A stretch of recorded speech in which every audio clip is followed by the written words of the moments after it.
Cost of the hair transplant is determined by these three factors. One is who's doing the procedure, two is where it's being done, and three is the patient factor. So these three factors will determine the cost of the hair transplant. Why is that there is a big difference in cost in different centers? So that is the question. So in India, there are only two specialties who have been allowed to do it. One are dermatologists and the other ones are plastic surgeons.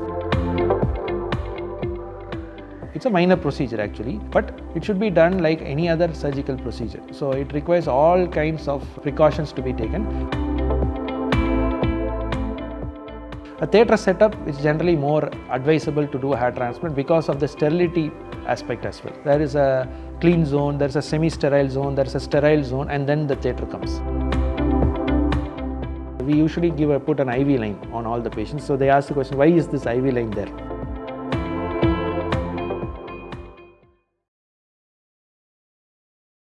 So the question is basically, why is that there is a big difference in cost in different centers? So that is the question. So the cost of the hair transplant is determined by these three factors. One is who's doing the procedure, two is where it's being done, and three is the patient factor. So these three factors will determine the cost of the hair transplant. So who is doing the procedure?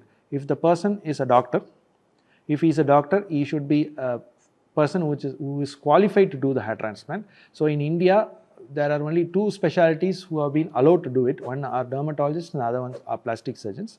Even if they are a dermatologist or a plastic surgeon, they should have special training in hair transplant to do the process. So definitely when a plastic surgeon or a dermatologist does it, there is a cost to it. Second is the person doing the procedure, whether he is doing the entire procedure by himself or he is having technicians helps to do it. So if a technician is going to do it, there might be a decrease in the cost. If the doctor is going to do the entire procedure, definitely there is a cost to it. It's a very simple reason. Say for example, a doctor runs a clinic. Say he sees around 20 patients in a day. Suppose he is going to do a hair transplant, he will not be able to see the 20 patients in that day. And there might be some other procedures which he might do. So he will not be able to do it. So he is going to give that patient where the transplant is being performed the entire day for him. So he is going to be with the patient. He is going to do the entire procedure and he is going to take care of the patient. So definitely there is a cost added to it. But if there are centers where doctors still continue to see the 20 patients, but the transplant is also going there simultaneously. That is where the technicians are doing it. So there is a difference to it. So that is where the cost of the hair transplant is also determined. So the person doing the procedure. Second is where it's being done. Suppose it's going to be a small clinic setup. The cost of maintaining the clinic is less. And the number of equipments which is required to maintain there is also less. Suppose the transplant is going to be done in a hospital setup. Hospital setup will have a different theatres. They'll have theatres designated to do procedures. So where the cost of maintenance is high, the number of staffs required are more. The equipments, life-saving equipments are also there. So all these things will also add to the cost. It's a minor procedure actually, but it should be done like any other surgical procedure. So it requires all kinds of precautions to be taken, particularly when the patient is within the theatre. If there is some mishap going to happen, we should be equipped to prevent that mishap, or if the mishap happens, we should be able to treat the patient. So many times I have this question, sir, why is this IV line? We usually put an IV line on all the patients. So they ask the question, why is this IV line there?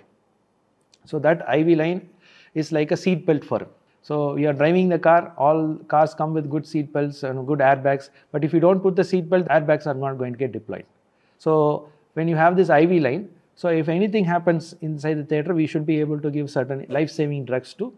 So it's like a seat belt for him. So even though we might not use it, it's still there. These are all small things, but a theatre setup is generally more advisable to do a hair transplant because of the sterility aspect as well. Because a theatre is constructed in such a way that there is a clean zone, there is a semi-sterile zone, there is a sterile zone, and then the theatre comes.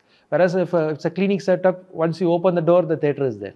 So the higher chances of infection and all those things. So theatre setup is definitely there. So when you do it in a theatre setup, the cost is a little bit higher. And third is the patient factor.